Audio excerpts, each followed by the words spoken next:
Halo, perkenalkan, saya dari Universitas Indraprasta PGRI, Hafidahah Nur Azizah, dengan NPM 201921500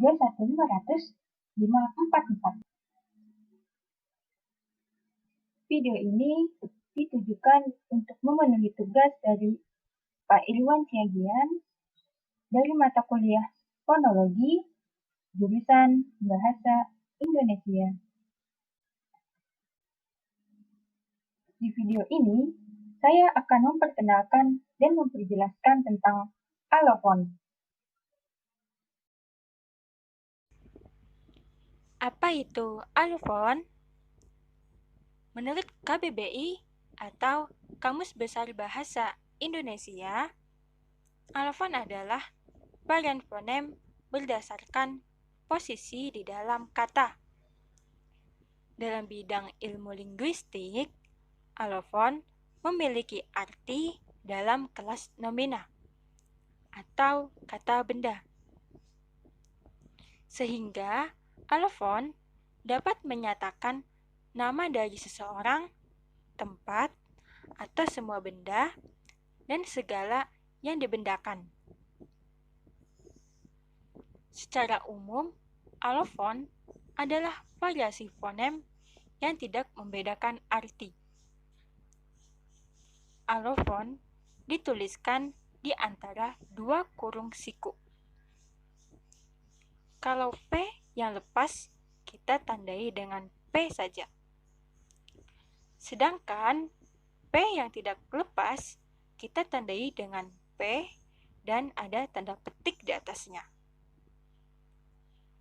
Maka, dapat dikatakan bahwa dalam bahasa Indonesia, fonem P memiliki dua alofon, yakni P yang tidak memiliki tanda petik di atasnya dan P yang memiliki tanda petik di atasnya. Berikut ada penjelasan alofon menurut para ahli. Yang pertama, menurut Clark and Yalock, alofon adalah bunyi yang merupakan alternatif lain untuk menyebutkan fonem tertentu. Yang kedua, menurut Firhar, kemunculan alofon sebagai variasi dari sebuah fonem disebabkan oleh lingkungan fonem tersebut. Misalnya, pada fonem T dalam bahasa Inggris yang memiliki beberapa alofon. Fonem T pada awal kata langsung disusul vokal seperti pada kata top, yang kemudian diucapkan dan diberikan lambang bunyi TH atau disebut juga T. Bila tidak pada awal kata, seperti pada kata stop, pengucapannya adalah T. Dalam kata butler, T mempunyai plosi lateral, karena setelahnya disusul dengan L. Sehingga T tidak perlu dilepaskan plosinya dengan melepaskan ujung lidah, tapi cukup dengan menurunkan sisi-sisi lidah saja.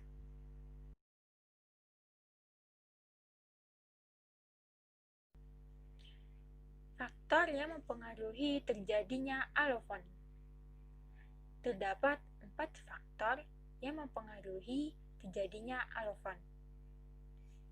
Yang pertama, variasi fonem terjadi karena posisi atau letak suatu fonem dalam suatu kata atau suku kata yang merupakan lingkungannya.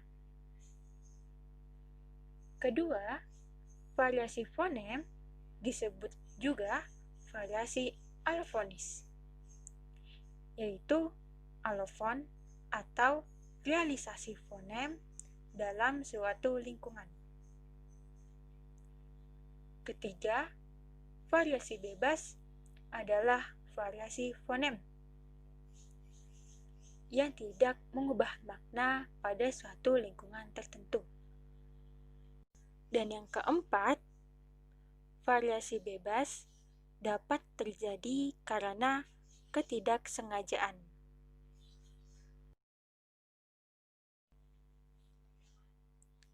Sifat alofon terbagi menjadi dua, yaitu bersifat komplementer dan bersifat bebas. Bersifat komplementer adalah distribusi yang saling melengkapi atau distribusi yang tidak dapat dipisahkan. Meskipun dipisahkan, juga tidak akan menimbulkan perubahan makna.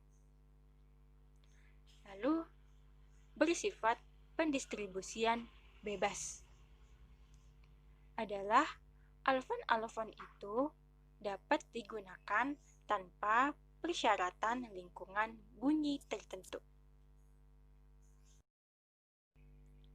Lalu, apakah alofon bisa memiliki lebih dari satu fonem? Alofon bisa mempunyai sejumlah fonem dikarenakan pada kenyataannya pengucapan satu fonem berdampingan dengan fonem lain.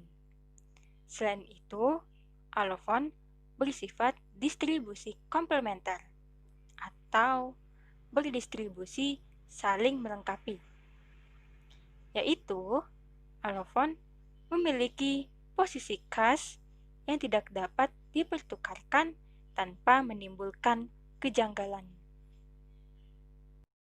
Alofon bisa memiliki lebih dari satu fonem, ataupun sebaliknya, fonem bisa memiliki lebih dari satu alofon.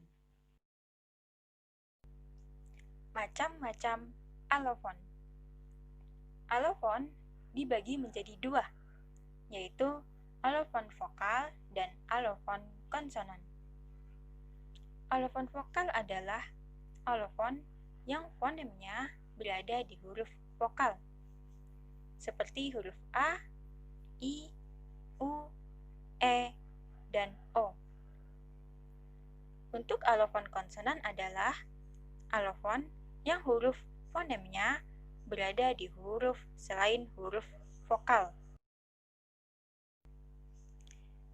Ada 3 hal yang membuat bunyi atau fonem itu terrealisasi dalam variasi-variasi yang berbeda.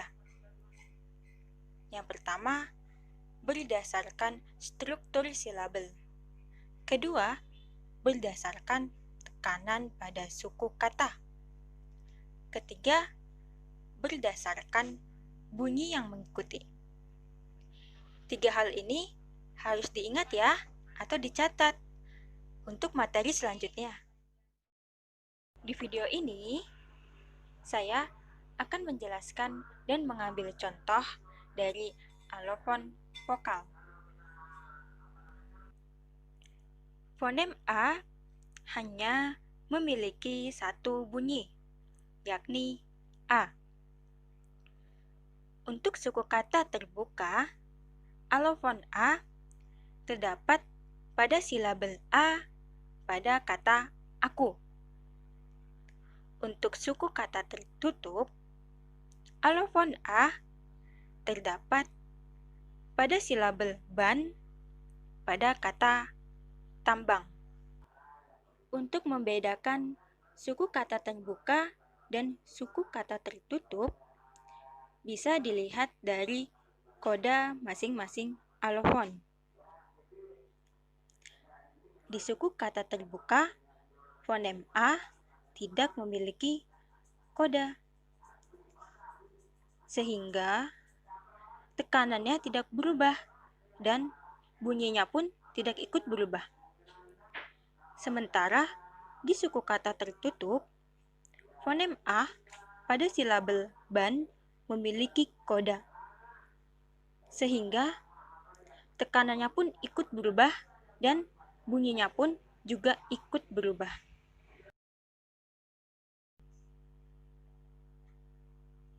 Fonem I memiliki 2 variasi, yakni I kecil dan I besar. Di suku kata terbuka, alofon I terdapat pada silabel hi, pada kata hitam. Dan di suku kata tertutup, alofon I berada pada kata dir, di suku kata dirga. Lalu, untuk fonem U, hampir sama seperti fonem I. Terdapat dua variasi, yaitu U kecil dan U besar.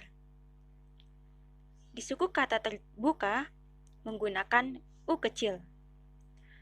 Terdapat pada silabel tu, pada kata tulang. Di suku kata tertutup, menggunakan fonem U besar. Terdapat pada silabel dup, pada kata hidup. Untuk fonem E memiliki dua alofon, yaitu E seperti yang kita ketahui dan E seperti angka 3. Di suku kata terbuka menggunakan E yang seperti biasa kita tulis. Terdapat pada silabel B, pada kata besok. Untuk di suku kata tertutup, menggunakan E yang seperti angka 3. Terdapat pada silabel tem, pada kata tembok. Untuk fonem O memiliki dua alofon, yaitu O seperti yang kita tulis dan kita ketahui, dan O seperti C terbalik.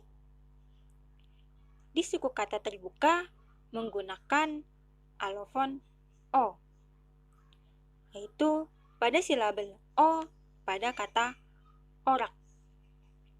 Dan di suku kata tertutup, maaf, seharusnya ini suku kata tertutup ya, menggunakan O seperti C terbalik, yaitu pada silabel or pada kata ekor.